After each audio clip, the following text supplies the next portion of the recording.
you upset? Oh, here. I'm afraid that Trump, once he gets into power, is going to take away funding for Israel. Why would he do that? He made Jerusalem on the Capitol. He's the only president that ever did that. Why would he take the money away? Well, I think he'll divert the money from Ukraine to Israel. Trump is going to give Israel carte blanche to go do what they got to do. Let's go Israel. Let's go. Leave them alone. Stop micromanaging Israel. Stop micromanaging Israel. We'd be done. There wouldn't be a war. Israel would be done if we'd stayed out of their business. Let him finish the job. Yes, thank you. Why are we funding foreign war? Why are we not funding our veterans? Yes, but I feel like we still need to keep sending money to Israel. I don't support these campus protesters. Trump talks about, just mowing them down, and when he gets elected, I still want to send money to Israel. I totally believe, because I'm a Christian woman, I totally believe in supporting Israel. We need to support. You are being way too simple about this. If, in fact, Netanyahu were to start a full assault on Iran and subsequently ended up in a vulnerable position because Iran is going to attack, America would look weak by not responding, dude.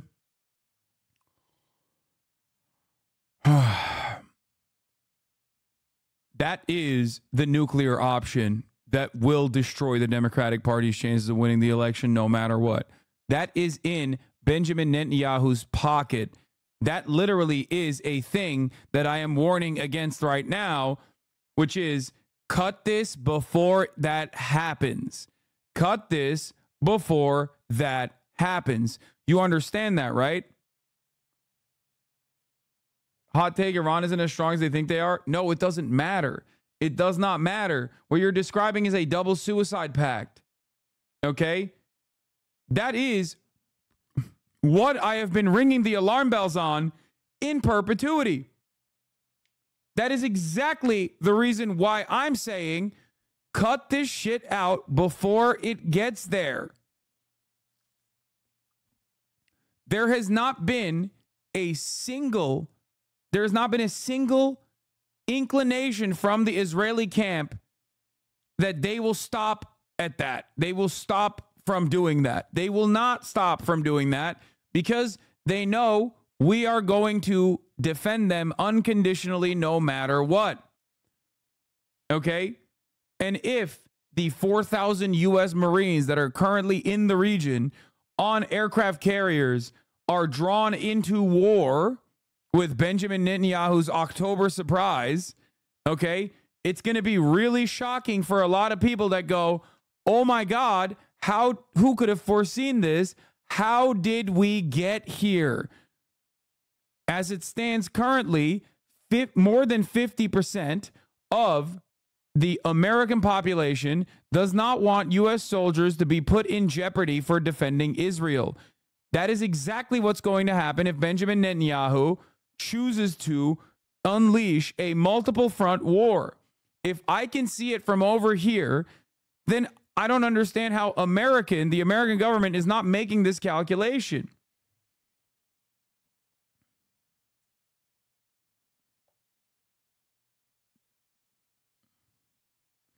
It makes no sense.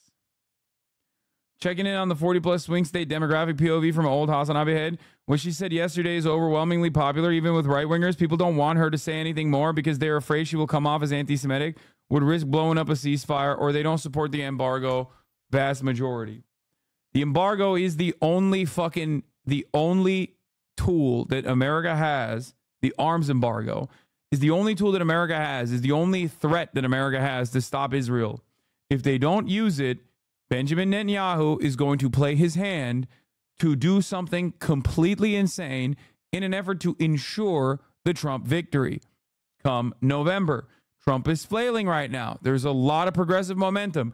All of that goes away when you start hearing about American Marines getting blown up in aircraft carriers because they went into war to defend Israel after Israel did some unimaginable heinous shit.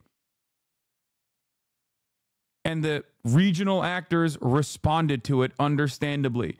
That threat is still in the air currently. Iran and Hezbollah, after waving their red flags of vengeance, have yet to retaliate and said that they will inevitably. A retaliation is going to happen, is what they said.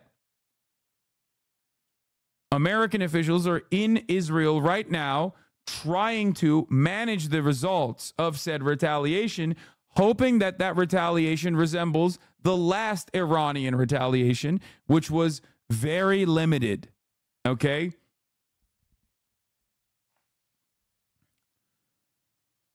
Oh.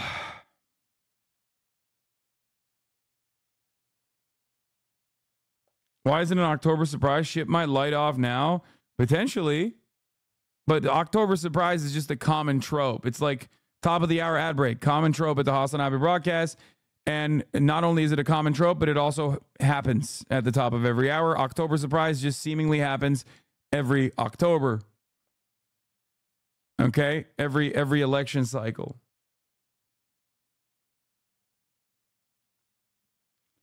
Now, if you want to avoid said October surprise, then you have to reign in Israel now when you have the leverage and you haven't already completely committed to sending troops.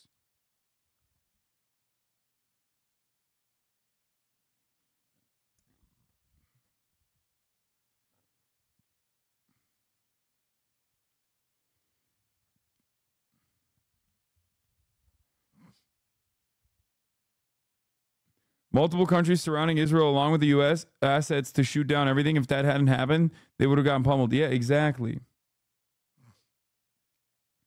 Iran doesn't want ceasefire negotiations to be harmed by their retaliation. That's why they're waiting. I asked the Iranian UN mission whether Iran will delay its retaliation until after next week's ceasefire talks. Here's what they said. We hope that our response will be timed and conducted in a manner not to the detriment of the potential ceasefire.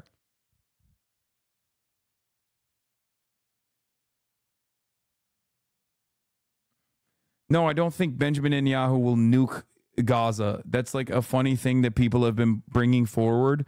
Like, he would if it was far enough, but he can't because it's literally, it's like nuking Brooklyn to save New York, Manhattan. Like, what are we talking about? You can't do that. Like, it is far too consequential and harmful for Israeli lives that even they wouldn't do that. Also, why should they do that? They've dumped multiple nukes worth of weapons into Gaza since October 8. They've virtually nuked Gaza already without nuclear fallout. So, what are we talking about?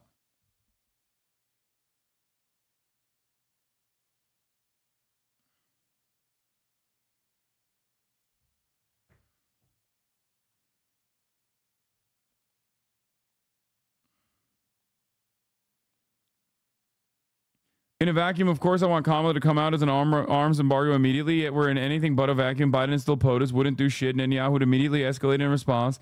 Kamala wouldn't be able to unilaterally respond until January. Nope. Wrong. The reason why I say this is not because Kamala currently has the power to fucking change the trajectory with her own VP allowances, with her own VP powers.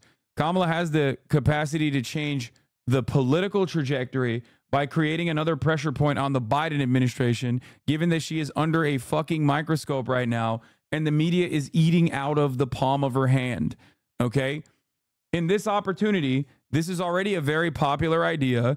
If they were to force Israel's hand, because Kamala creates a stress point on the Biden camp by showcasing a difference in opinion on how to move forward with Israel, then Biden has to respond. At that point, it's all a matter of a guy trying to preserve his legacy. Will he want to go down as this unimaginably spiteful ultra-Zionist freak, or will he try to maintain his and preserve his legacy by being the elder statesman that actually did the right thing for fucking once? And considering that he does care about his fucking legacy a lot, and considering that the media immediately gave him that flower, saying he did step aside because, he did the right thing. He stepped aside. It was brave. It was bold. It was beautiful. I suspect that he will err on the side of caution and do the thing that he has refused to do thus far. She has the microphone. She should use it.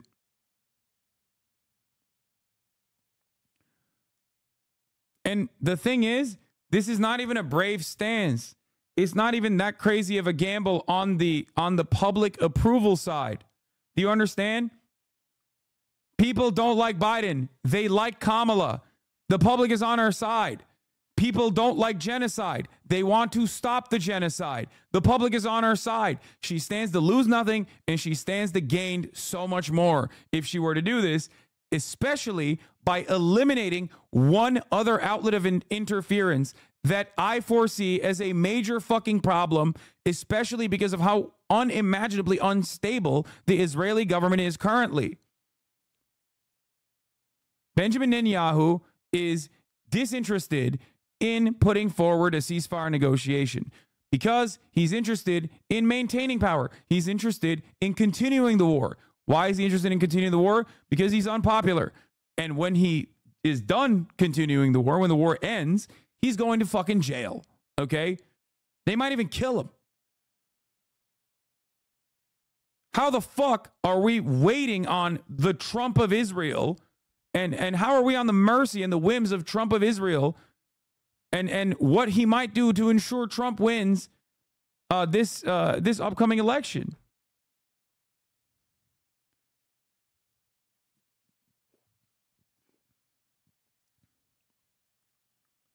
The thing is, we're looking at it from one side. We don't know how it is going behind the scenes. There's a reality that Kamala's avoiding saying things not to risk blowing up a ceasefire because Bibi and especially Israel and news advisors got super pissed. No, you're talking scared. You're talking that like they are the power players here, not us. We are the power players. You want to know why we're the power players? One phone call. That's it. One phone call. This has historically always happened. America makes a phone call, whether it be Ronald Reagan, whether it be Bill Clinton, whether it be Joe Biden. America makes one phone call like Joe Biden did in 2021. Israel stops the next day. Okay? That's it. And a lot of you have been deluded into thinking that AIPAC has this like outsized power and influence in the United States of America. You are wrong. AIPAC does not have the power of mind control or hypnosis or whatever. Okay? AIPAC needs to dump $20 million into a motherfucking primary in the Democratic Party in a race that was just redistricted to be able to ensure that an anti-Israel politician gets ousted. You think they have that kind of juice to change the outcome of a general election? You are wrong. AIPAC also has its own self-preservation motives here. They cannot have so much outsized impact that people start paying attention. Most people had no fucking clue what AIPAC was. Okay? Most normies had no clue what AIPAC was. Now everybody knows what the fuck it is. Okay? That's the reason why they have to dump money, not under the name of AIPAC, but under the banner of like Americans funding democracy and all these other fucking different groups, because everybody knows what the fuck AIPAC is now. Okay? They relied on operating from the shadows for a very long time. They relied on America's bipartisanship on foreign policy for a very long time. Tell that to Bowman? Dude, that's literally what I just said. AIPAC is not able to win a general election. That is insane. That's also overt foreign lobby interests manipulating in the same way that liberals were worried about fucking in the same way that liberals were worried about Russia. Christian evangelical is more powerful than AIPAC, by the way. Yes, Christian evangelicals are more powerful than AIPAC. Well, don't worry, they're not voting for the Democratic Party anyway. If you think anyone that has donated to Kufi, okay, or if you think that any fucking Christian evangelical that like has biblical goals for Israel being given to the chosen sons and daughters of God, if you think that that person is voting Democrat, I don't know what to tell you, okay?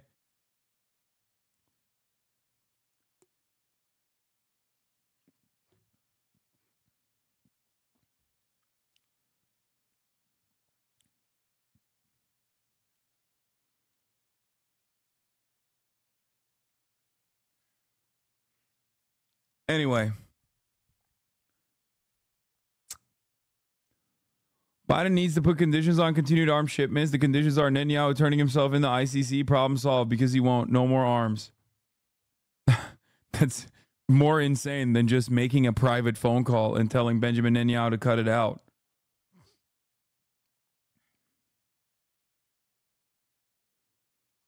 Anyway, if you don't believe me about the chosen sons and daughters of God narrative, watch this. I still want to send money to Israel. I totally believe, because I'm a Christian woman, I totally believe in supporting Israel. We need to support Israel because they are God's chosen nation. Palestinians, they fear Trump. And what should we do to all these, like, Hamas? That is the average. I'm telling you right now. That's the average evangelical, baby. They're fucking nuts. How the fuck are we letting nutsos make political calculations like this, bro? Get the fuck out of here.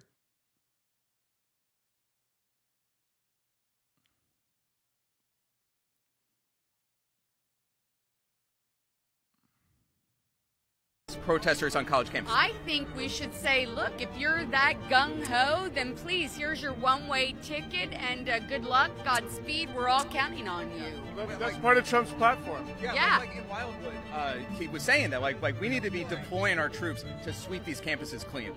Yeah. Yes, absolutely. Absolutely. They should be deported.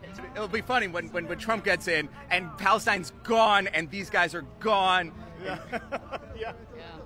Oh, it's hilarious. Good luck, It's hilarious. hilarious. They are devolving. I'm afraid that Trump, once he gets into power, is going to take away funding for Israel. Why would he do that? Oh.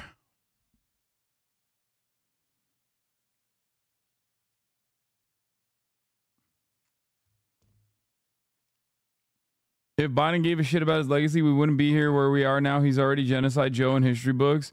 Pff, no.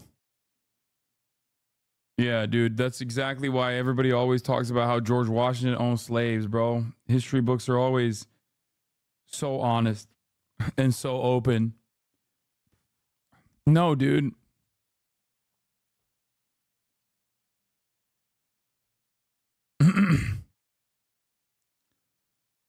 Anyway, this makes sense as to why the Iranian the Iranian government has not retaliated yet. I do think that statement that Kamala Harris made is fucking insane. Okay? It is going to